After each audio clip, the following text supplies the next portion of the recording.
as a teacher or as an industry that is involved in traditional thinking, if we don't open up our minds and start having these conversations, we're going to be left out of the conversation, right? We're going to be left out of these innovations. If we dig our heels so deeply into the ground and say, no, no, no, no, no, no. Well, how about let's apply a mind of curiosity and say, okay, well, what do we know? Can we dream bigger on this? What could I need help with? And see how that helps you over there. Maybe technology is going to help us as a teacher, like identify or refine our teaching methods, our cues. Maybe that's going to help us identify areas of improvement in our own teaching. Maybe it's going to help us develop new strategies as a teacher to optimize the learning process for our clients.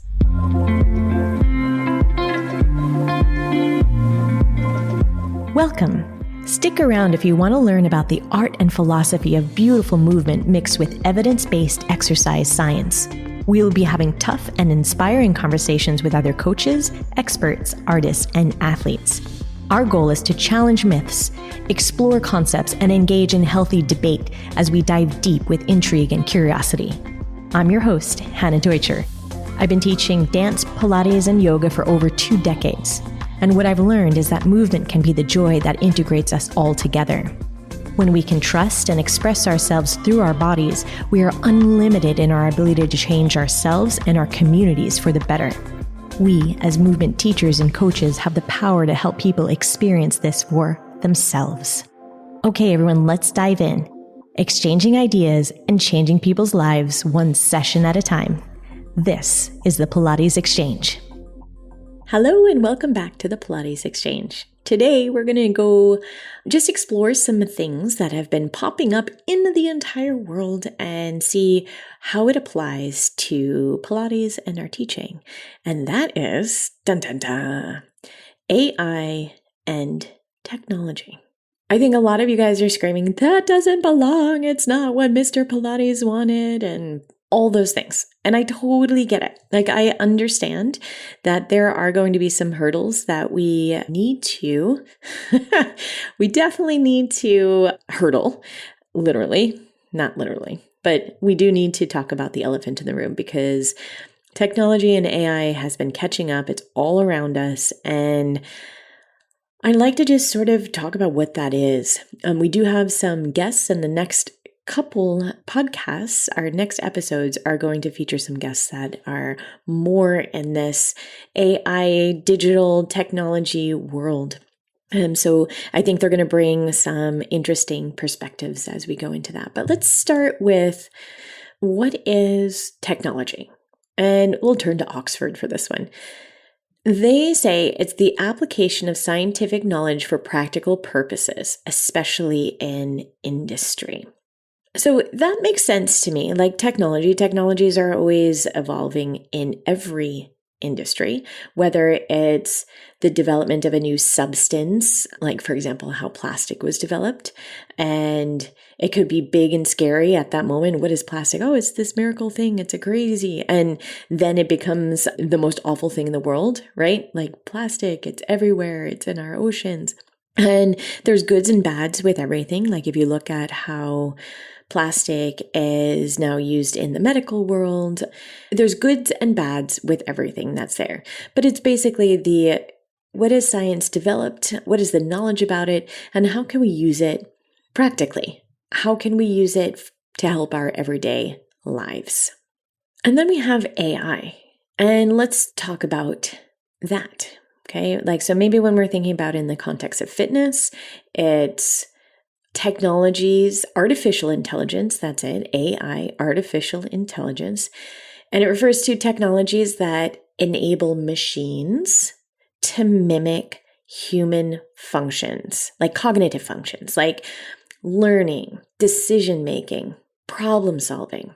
So the way that I'm seeing AI right now is like in the case of Pilates, can it be leveraged to enhance instruction, to personalize training? Maybe it's going to drive innovation in the development of equipment and machines and stuff. We know what the traditional equipment looks like, the reformer and all the things. I get it. I totally understand that. But maybe there's a way to make those things better.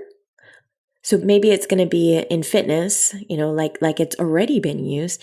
It involves the use of algorithms and data analysis to improve the performance, to provide recommendations, personalized recommendations if you're mining all of that data. Yeah, but I get it. It's a little bit scary, right? Are we going to be outsourced? So instead of someone walks into the Pilates studio and instead of a human instructor, are they going to be greeted by an AI powered virtual instructor? No, I don't think so. Even if we continue to feed in, and make the biggest database of all Pilates exercises, variations, modifications, every different thing that we can possibly create, I still don't think that it will replace the human connection. But it could hopefully provide some really interesting advances. Maybe it's going to be about analyzing body movements in real time, biomechanics in real time, providing help with the corrections that are specific to that person's anatomy. I think it's exciting, actually. And of course, like all things, it could be a little bit scary and it could be a little bit dismal in there, but I believe that overall it's a good thing.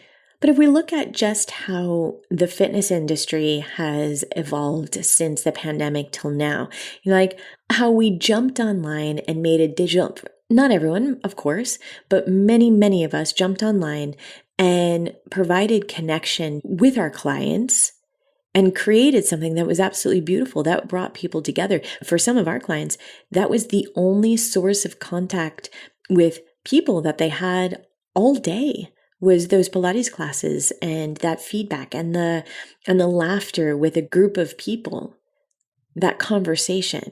I think there's a lot of potential in there. And for some people, it was the best, for some of our clients, it was the best thing that ever happened, actually, to be able to have that accessibility to classes whenever they want to from the safety of their own home. I have some other clients that have mobility issues. So just to eliminate the drive over on the train so that they can spare some energy and work out from home. I mean, that was incredible for them. There's the accessibility of that, and that was made possible through those technologies. But if we're thinking about just how AI and technology, even through the use of the smartphone, has changed the face of fitness. We look at, this billion-dollar company of Peloton. I mean, I don't know how many of you have been on a Peloton, but it is super cool what it can do. And I think it's just the beginning, not necessarily just with spinning, but what can we create from here? That gives us so much potential in there. I think it's very exciting. But when we think about Pilates and yoga and maybe dance as well, when we think about practices that are rooted in tradition and mindful movement, it may seem like it's at odds with technology. But I think with the right thoughtful, deep work, the one we're always talking about, I think it has the opportunity to enhance the practice and make it more accessible to a broader audience. I think there is some people that are going to really embrace this innovation. I really believe that Pilates can maintain, the industry can maintain its core principles while leveraging the power of AI and technology to deliver better experiences. I do believe that. I think it's possible. I think it's just takes some care and thought going into it. There's the nonsense that's out there. I'm sure everyone of you, if you're listening to this, you've seen it. There's a smattering of different books that have come up on Amazon, just poorly written AI wall Pilates books. There's a ton of that kind of crap. That is not what I'm talking about.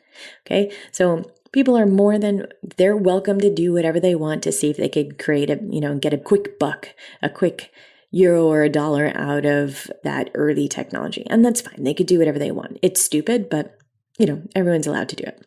I'm talking more about embracing the idea that AI and technology might in the future be able to help analyze movement patterns, identify rooms for improvement that perhaps as the teacher standing there that we weren't able to maybe pick up on.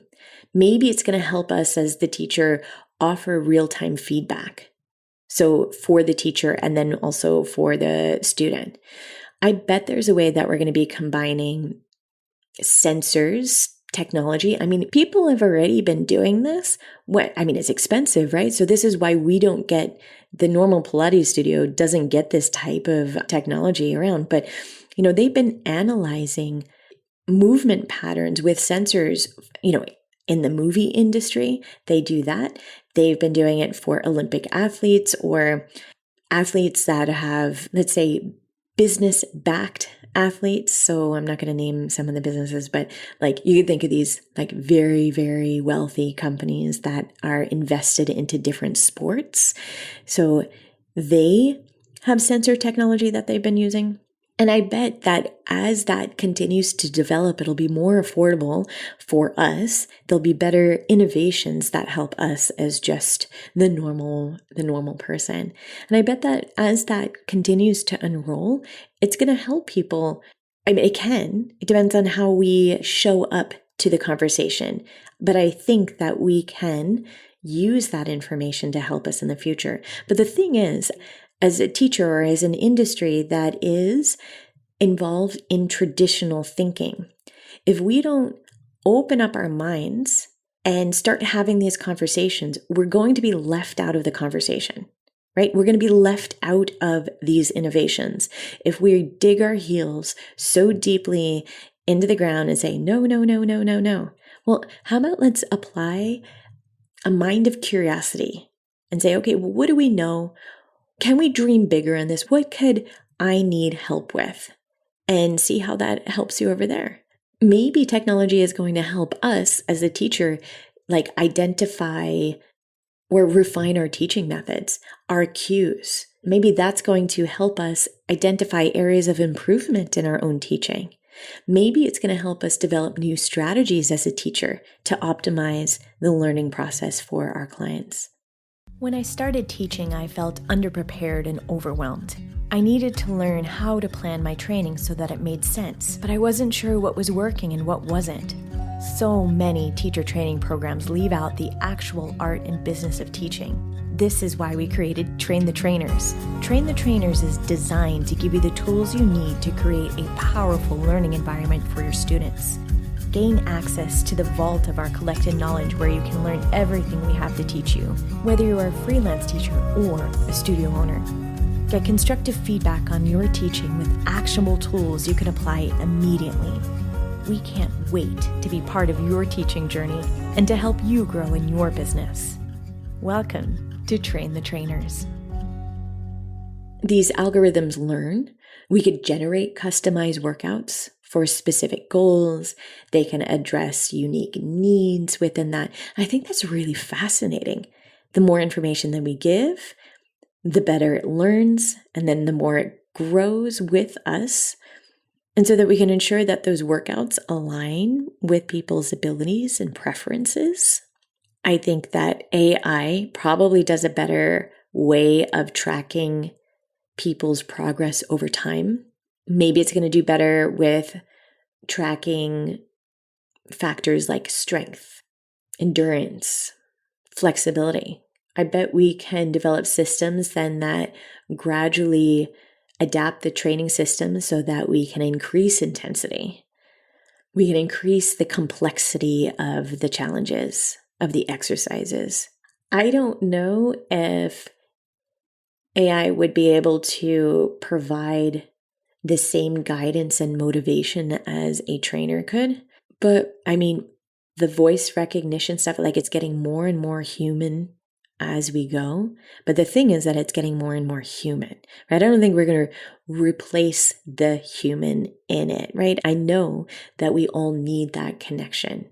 We all need connection with people. And sometimes having that trainer in front of you to cheer you on and to not just cheer you on, but see your progress, see in real time, celebrate That's what I don't think that AI is going to be able to do well. Like to bear witness and to celebrate when the client has done something great, whether it's maintaining the proper form or they get an extra rep in, or you know what I mean? Like I think that is irreplaceable.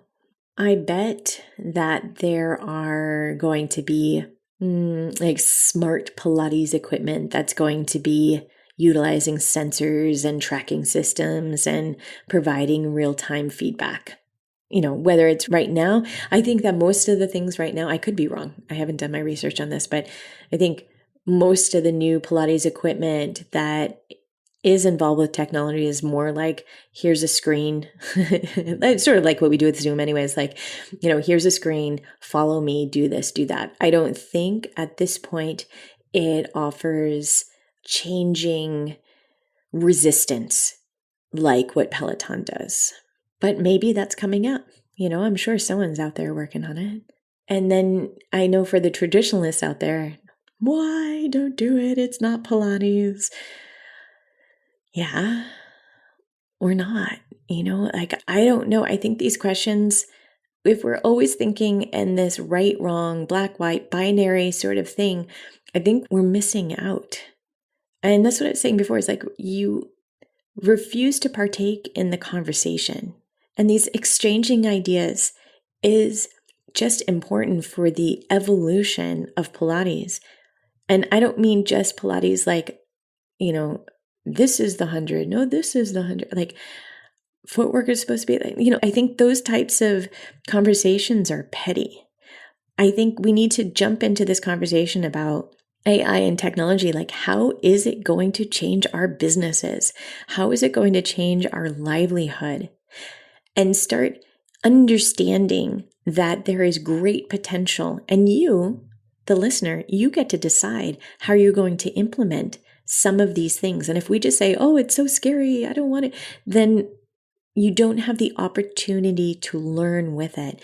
And this age, this digital age that we are in right now is so fast. It is lightning speed evolving that we need to be on top of this. We really do as an industry, or we're going to be left behind. There's going to be the next great thing. And I know some of you are out there like, no, there's nothing greater than Pilates.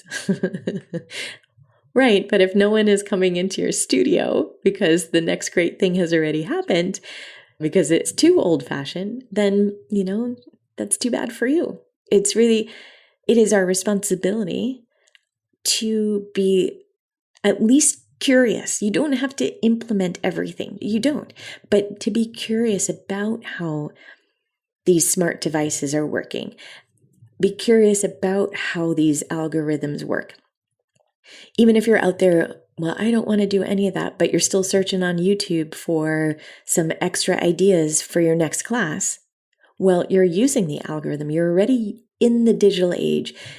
YouTube is giving you already, it's providing you suggestions based on what your search history is. You are already part of this. If you are, say you wanted one of our free teacher resources and you commented on one of my or Christian's Instagram posts, and we have a bot set up to send you that because we cannot humanly be there all the time, although we are a lot of the time, but we cannot send you that thing within a second, right? So you set up an AI powered bot to deliver the thing that you've created, right? So it's still our intellectual property of the things that we're creating. We're just making it easier on ourselves. That's the way that we're, in that case, that we're using this technology to help us a little bit more.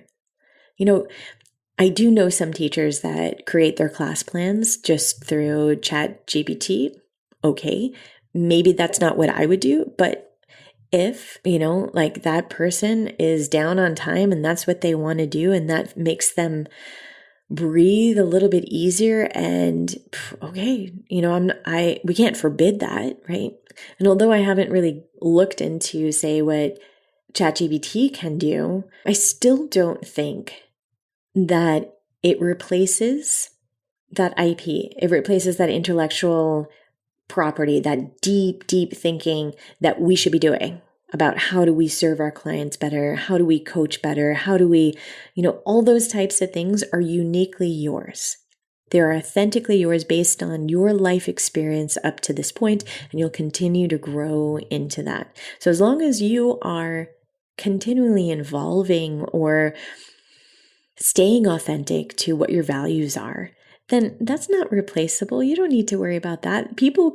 Clients come to your classes because you are you and you're delivering on the promise that you made with them, right? That's a really beautiful and precious human connection that I do believe is irreplaceable. And so I am not going to be jumping in, maybe 100% in, like I said before. I am going to stay curious. I have some conversations lined up that I'd love for you to hear what they have to say, my future guests, about this topic. I do think that there's a lot of questions. I have a lot more questions about the ethical considerations because we got to be responsible. It's got to be sustainable for the future. I think there's questions about privacy, data security. How are these systems collecting and analyzing personal data?